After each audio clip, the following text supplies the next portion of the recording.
Hi friends, welcome to Fatafat serial reviews. ఎపిసోడ్లోకి వెళ్ళే ముందు ఒక చిన్న రిక్వెస్ట్. ఈ వీడియో చూస్తున్న వాళ్ళందరూ తప్పకుండా సబ్స్క్రైబ్ చేసుకోండి, లైక్ చేయండి, కామెంట్ చేయండి. అప్పుడే నాకు కూడా ఇంకొంచెం మోటివేషన్గా ఉంటుంది. Thanks friends. ఇక ఈరోజు ఎపిసోడ్లో ఏం జరిగిందో చూద్దాం. విజయమ్మ ఇంటికి నిన్న సింధూర అమ్మ నాన్నని పిలిపించుకుంటుంది కదా, వాళ్ళిద్దరిని చాలా రెచ్చగొట్టేసి ఆ ఎంగేజ్మెంట్ ఎలాగైనా క్యాన్సిల్ చేయాలన్నట్టుగా నిశ్చితార్థాన్ని చాలా ట్రై చేస్తుంది విజయమ్మ.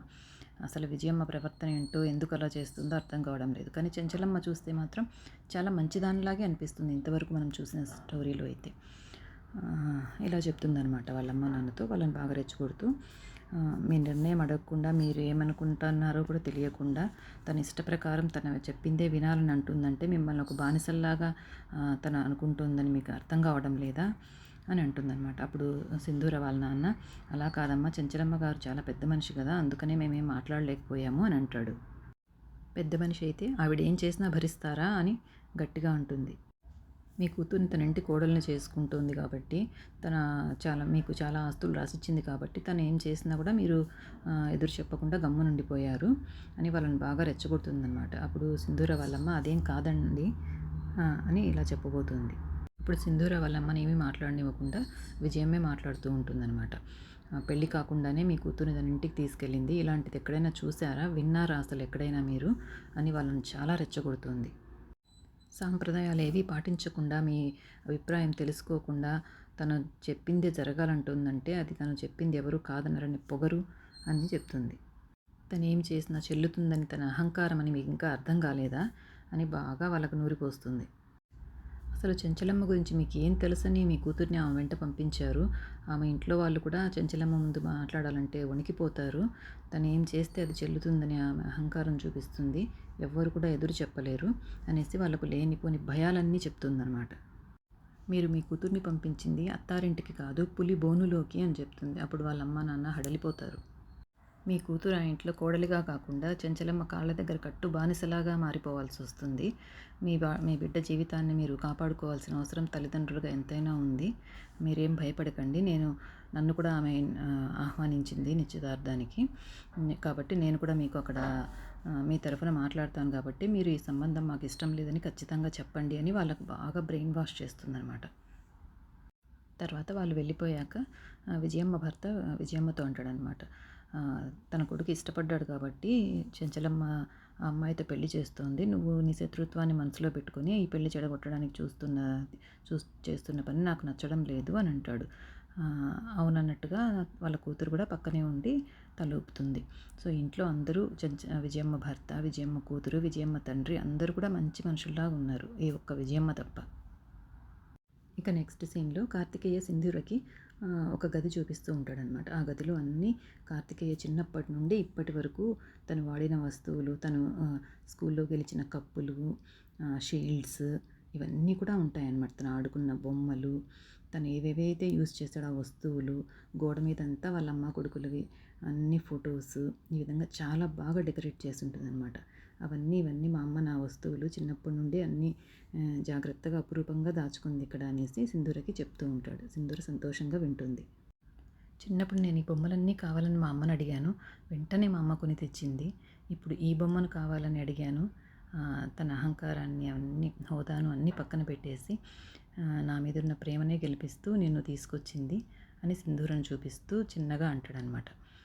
అలాగా సింధూరని బొమ్మ అనటం నాకైతే కొంచెం నచ్చలేదు. అలా కాసేపు సింధూర, కార్తికేయ వాళ్ళ అమ్మ గురించి గొప్పగా మాట్లాడుకుంటూ ఉంటారు. అప్పుడు సింధూర, అవును, నాకు ఎలాంటి అత్తమ్మ కావాలని విన్నారు, నేను కలలు కన్నాను, నాకు అలాంటి అత్తమ్మే దొరికింది అని సంతోషంగా చెప్తుంది. అప్పుడు ఇద్దరు హ్యాపీగా ఫీల్ అవుతారు. ఇక నెక్స్ట్ సీన్లో చెంచలమ్మ ఇంట్లో లగ్నపత్రిక రాయిస్తున్నారు కదా, ఆ రోజు వచ్చేసింది అనమాట. ఇల్లంతా చక్కగా అలంకరించి పంతులు గారు వచ్చేసి ఉంటారు. అప్పుడు ఇంతలో పంతులు గారు కూర్చొని అన్నీ సర్దుతూ ఉంటారు. ఇంతలో సింధూర వాళ్ళ అమ్మ నాన్న వాళ్ళ చెల్లి వస్తారనమాట. అప్పుడు చెన్నకేశవులు గారు ఇంట్లో అందరినీ వాళ్ళకి పరిచయం చేస్తారు. వాళ్ళని కూడా సింధూర అమ్మ నాన్న అని ఇంట్లో వాళ్ళకి పరిచయం చేస్తారు. కానీ కొంచెం వాళ్ళు ఇద్దరు సింధూర వాళ్ళ అమ్మ నాన్న కొంచెం ముభావంగా ఉన్నట్టే తెలుస్తుంది. తర్వాత చాముండి ఉంటుంది కదా, తను చాలా బాధపడుతూ ఉంటుంది తన ఇంటి కోడలు కాలేకపోతున్నందుకు. పెరట్లోకి వెళ్ళి కొంచెం కంగారుగా అటు ఇటు తిరుగుతూ ఆలోచిస్తూ బాధగా ఉంటుంది. అప్పుడు ఆ జులాయి అన్న ఉన్నాడు కదా, అతను వచ్చి గమనిస్తాడనమాట చాముండిని. గమనించి, మీ బావతో నీ పెళ్లి కానందుకు ఏం బాధపడద్దు, నేను నిన్ను పెళ్లి చేసుకుంటాను అని కొంచెము వ్యంగ్యంగా మాట్లాడుతూ ముట్టుకోపోతాడనమాట. అప్పుడు చాముండికి కోపం వచ్చి చెంప చెల్లుమనిపిస్తుంది. నీలాంటి వాడిని నా ఇంట్లో పని మనిషిగా కూడా నేను పెట్టుకోను, నువ్వు ఎంత వెధవ్వో నాకు తెలుసు, నా ముందు నీ పిచ్చి పిచ్చి వేషాలు వేయొద్దు, జాగ్రత్త అని గట్టిగా వార్నింగ్ ఇస్తుంది చాముండి. నువ్వు పెద్ద నా బావు అని చెప్పుకుంటూ ఉంటావు కదా, నీకు నిజంగా అంత నా మీద శ్రద్ధే ఉంటే ఈ పెళ్లి జరగకుండా చూడు అనేసి వాడిని కొంచెం రెచ్చగొట్టినట్టు మాట్లాడుతుంది. అప్పుడు ఆ జులాయి అబ్బాయి కూడా చూస్తాను అని అంటాడు. తర్వాత సీన్లో చెంచలమ్మ సింధూరిని చక్కగా అలంకరించి మంచిగా నగలు వేసి హాల్లోకి తీసుకొస్తుందనమాట, లగ్నపత్రిక రాసే చోటికి. అక్కడ సింధూర వాళ్ళ అమ్మ నాన్న చెల్లిని చూసి సంతోషంగా వెళ్ళి వాళ్ళని హత్తుకుని అమ్మ నాన్న అని మీరు కూడా వచ్చారు కదా అనేసి హ్యాపీగా ఫీల్ అవుతుంది. తర్వాత అక్కడ పీట మీద కూర్చుంటుంది. ఇంకోవైపు కార్తికేయ పిన్ని మేనత్త కార్తికేయని కూడా పెళ్ళికొడుకులాగా రెడీ చేసి తీసుకొస్తారనమాట పంచకట్టుతో. తర్వాత పంతులు గారు కార్తికేయని కూడా కూర్చోమంటాడు. తర్వాత మిగతా వాళ్ళందరినీ కూడా కూర్చోమని చెప్తాడు. అందరూ కూర్చుంటారు. ఇంతలో విజయమ్మ తన భర్తతో సహా అక్కడికి వస్తుందన్నమాట, లగ్నపత్రిక రాసే చోటుకు వస్తుంది. అక్కడ ఇంట్లో వాళ్ళందరూ ఆశ్చర్యపోయి చూస్తూ ఉంటారు. ఎందుకంటే విజయమ్మ చెంచలమ్మ శత్రువులుగా ఉన్నారు కదా, మాట్లాడుకోకుండా ఒకరి ముఖం ఒకరు చూసుకోకుండా ఈమె ఎలా వచ్చిందా అనేసి అందరూ ఆశ్చర్యంగా ఆమెనే చూస్తున్నారు. తర్వాత పంతులు గారు లగ్నపత్రిక రాసి అందరికీ చదివి వినిపించి ఒకరికొకరు తాంబూలం మార్చుకోమని వాళ్ళిద్దరికీ చెప్తాడనమాట, తల్లిదండ్రులకి, కార్తికేయ అండ్ సింధూర తల్లిదండ్రులకి. సింధూర తల్లిదండ్రులు ఏదైనా అడ్డు చెప్తారేమో అని విజయమ్మ వెయిట్ చేస్తూ ఉంటుంది. కానీ వాళ్ళు ఏం అడ్డు చెప్పకుండా తాంబూలాలు మార్చుకోవడానికి సిద్ధపడతారనమాట. ఇంకా ఆమె తట్టుకోలేక ఆగండి ఒక్క నిమిషం అని అంటుంది. ఏమైంది అని చెంచలమ్మ అడుగుతుంది. లగ్నపత్రిక మార్చుకుంటున్నారు, తాంబూలాలు మార్చుకుంటున్నారు అంటే మీ మొహాల్లో సంతోషం ఉంది, కానీ అమ్మాయి తల్లిదండ్రుల మొహంలో సంతోషం లేదే అని అడుగుతుంది. వాళ్ళు ఆందోళనగా ఉన్నారంటే ఈ పెళ్ళి వాళ్ళకి ఇష్టం లేదేమో, అది మీరు తెలుసుకున్నారా అని వ్యంగ్యంగా చెంచలమ్మ వైపు చూస్తూ మాట్లాడుతుంది. అప్పుడు చెంచలమ్మ సింధూర అమ్మా నాన్నని చూస్తూ ఇలా అడుగుతుందనమాట, మీ కళ్ళల్లో ఆనందానికి బదులుగా బెరుకు భయం కనిపిస్తున్నాయి, ఏమైంది అని అడుగుతుంది. అప్పుడు కూడా సింధూర అమ్మా నాన్న ఏం మాట్లాడకుండా అలాగే ఉంటారు.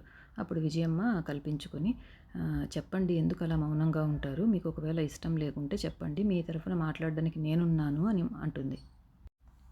ఇందాక సింధూర వాళ్ళ నాన్నతో చెప్తుందనమాట పీటల మీద కూర్చున్నప్పుడు, మా అత్తమ్మ చాలా మంచిది నాన్న అని చెప్పుంటుంది. అది వాళ్ళ అమ్మ నాన్న ఇద్దరు గుర్తు చేసుకుంటారనమాట. గుర్తు చేసుకొని ఈ పెళ్ళి మాకు ఇష్టమేనని అందరి ముందర చెప్పేస్తారనమాట. అలా చెప్పి వాళ్ళు విజయమ్మకే పెద్ద షాక్ ఇచ్చారు. మనస్ఫూర్తిగా చెప్తున్నాము, ఈ పెళ్లి జరగడం మాకు ఇష్టమే అని బాగా గట్టిగా అందరికీ వినిపించేలాగా వాళ్ళు చెప్తారు. అప్పుడు విజయమ్మ కొంచెం చిన్నబుచ్చుకుంటుంది. చూసారుగా ఫ్రెండ్స్, విజయమ్మ ఏదో ట్విస్ట్ ఇవ్వబోతుంది అనుకుంటే విజయమ్మకే పెద్ద షాక్ తగిలింది. సో రేపటి ఎపిసోడ్లో ఏం జరుగుతుందో రేపు తెలుసుకుందాం. ఈ లోపల మీరందరూ సబ్స్క్రైబ్ చేసుకోండి, లైక్ చేయండి, కామెంట్ చేయండి. Thanks for watching.